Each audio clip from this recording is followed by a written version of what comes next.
compartirles un pedacito del Evangelio de hoy, que está tomado de Lucas 12, está del 39 al 48.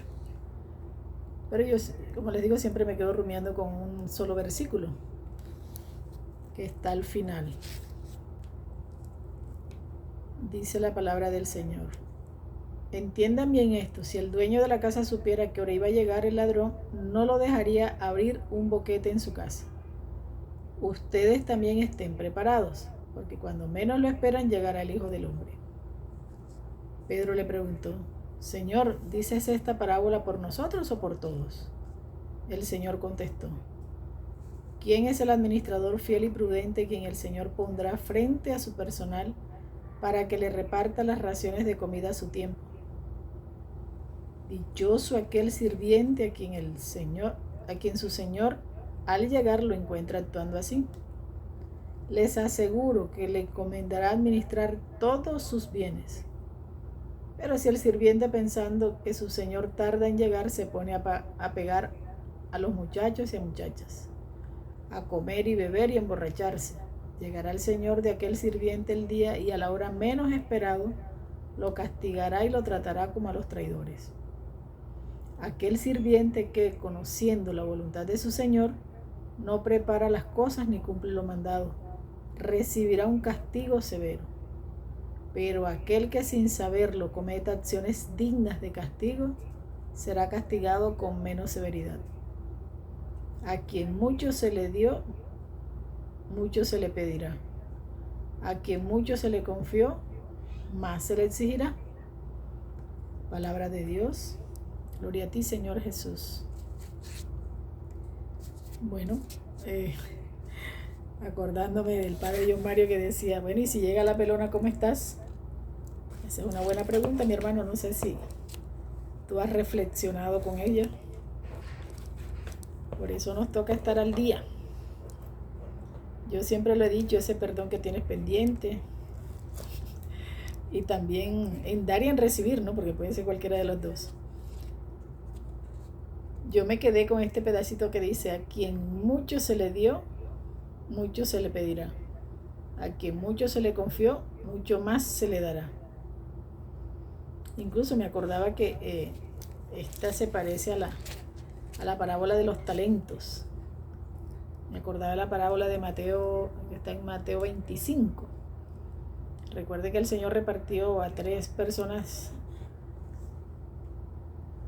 Bueno, en esta de Mateo, él repartió, dice, 5 bolsas de oro. A uno le dio 5, a uno le dio 2 y a otro le dio 1. El que le dio 5 la multiplicó.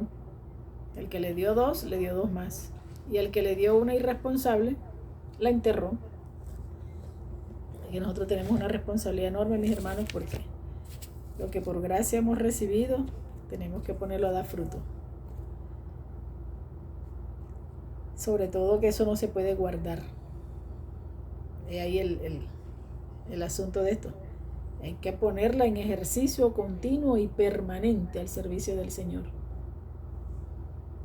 Bueno, yo hoy precisamente hablaba porque estamos con una compañera. Ella me decía: yo quiero saber cuál es la misión que el Señor tiene para mí. Yo le dije: eso es sencillo, si tú lees la palabra de Dios, fácil la puedes encontrar. Pero si no la lees, muy difícil. Muy difícil. Pues digo, yo encontré la mía leyendo. En el 2015, imagínense. Y bueno, y me siento yo que no he hecho la tarea. Yo le digo: fíjate tú, él quería que yo estuviera aquí hablando. Bueno, él me ha regalado lo que necesito para poderlo hacer, porque yo no soy periodista, yo no sé nada de comunicación. Y miren, aquí me tiene el Señor hablando de él. Bueno, que de eso sí lo sé, sí lo sé hacer bien. Bueno, digo yo que bien. A mí me encanta hablar del Señor, oír hablar de él y hablar de él. Y bueno, en estos 3 años creo que han escuchado bastante testimonio de todo lo que el Señor ha hecho en mí, pues. Y también cuento testimonios de otras personas que me cuentan. Y mira lo que dice: a quien mucho se le dio, mucho se le confió. Y a ese que más se le confió, más se le exigirá. Bueno, solo tú sabes qué qué dones, qué carisma te ha regalado el Señor. Solo tú sabes qué has puesto al servicio o qué te has negado a poner al servicio.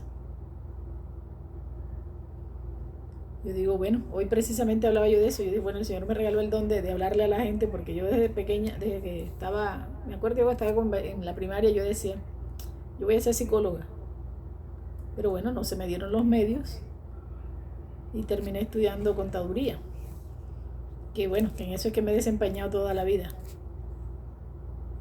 Pero sigo haciendo lo otro, y como he conocido del Señor, de su palabra, entonces ahora me es más fácil, porque doy testimonio de lo que el Señor ha hecho en mí, y de paso para que las demás personas sepan.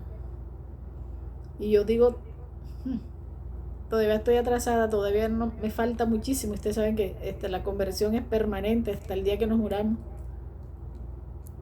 porque si no, mis hermanos, si llega la pelona hoy, nos pide cuenta el Señor, ¿qué le vamos a decir? Yo, anda, Señor, yo no he hecho nada, todavía me falta, le diría yo, todavía me falta. Por eso es que yo siempre me doy mucho rejo, porque siempre he pensado que hay que hacer más, y en este tiempo en el que estamos, que tanto suicidio, tanta cosa, yo digo, ay Dios mío, Señor, he pensado, se me ocurre a mí pensar, pues, que de pronto esas personas que toman esa decisión de pronto no ven salida, y como lo ocultan tan bien que no se da, bueno, a veces uno distraído, las ocupaciones, de pronto el familiar no se da cuenta de que puede haber algún signo que dé síntomas de cómo está la persona, en depresión, en angustia, para poderlos ayudar en su momento.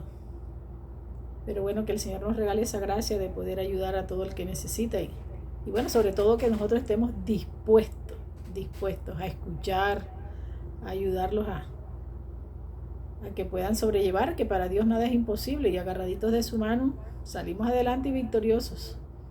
Todas estas dificultades van a estar, la diferencia es si lo haces solo o si lo haces agarradito de la mano del Señor. Esa es la diferencia. Por eso siempre le insistiré y seguiré siempre reiterándoles, tenemos que crecer en la fe, mis hermanos, para que cuando nos llegue esa situación tan difícil, vamos a estar tranquilos, porque estamos confiados en el Señor, porque sabemos que Él va a actuar, porque sabemos que Él está en control. A veces uno lo siente que son palabras trilladas, pero literal así es. Hoy precisamente estábamos reunidos los asociados budistas, y yo daba ese ejemplo. Yo le dije, yo he aprendido con el tiempo a abandonarme en el Señor, a confiar en Él. Con tantas situaciones que me ha pasado, y digo, bueno, Señor, incluso por ponerles un ejemplo, si de un choque de un carro, bueno, Señor, tú me darás la provisión para mandarlo a arreglar. Estoy hablando de hace un pocotón de años, y preciso, llega una plata que uno no sabía que la tenía, y llega en ese momento. Ahí está la provisión. De pronto no estaba destinada para eso, pero llegó en el momento justo para poder resolver la situación. Yo no sé si todo lo lees en clave de Dios, pero yo creo que te puedes dar cuenta de que cuando tú estás así, ahí, como decíamos en la historia la vez pasada, llega el Señor y te tira un neumático, y uno tiene que cogerlo y, bueno, leer todo en clave de Dios. El Señor, mejor, yo siempre está pendiente de todas nuestras penas, nuestras angustias. A veces no lo vemos, pero Él está ahí actuando. Aunque esté en silencio, Él está ahí actuando. Necesitamos tener esa confianza, mis hermanos, esa certeza de que el Señor está conmigo, va de la mano conmigo, no me abandona. Pero se necesita tener una fe bien cimentadita, porque si no, mis hermanos, llega la pelona y nos lleva, como dijo el Padre. Me encanta esa manera jocosa de ponernos a reflexionar, mis hermanos, porque esto todos los días deberíamos hacerlo. Por eso es que dicen que todos los días antes de dormir debemos hacer el examen de conciencia. Sobre todo, cuánto faltamos a la caridad. Porque como dice la palabra del Señor, al final seremos juzgados en el amor. Bueno, mis hermanos, quería compartirles este corto versículo, y continuando con lo que decía el Padre acerca de este evangelio. Y como siempre con el ánimo de poder reflexionar, de tomar conciencia, porque a veces estamos muy automáticos, digo yo. Necesitamos hacer las cosas con más conciencia. Bendito sea el Señor.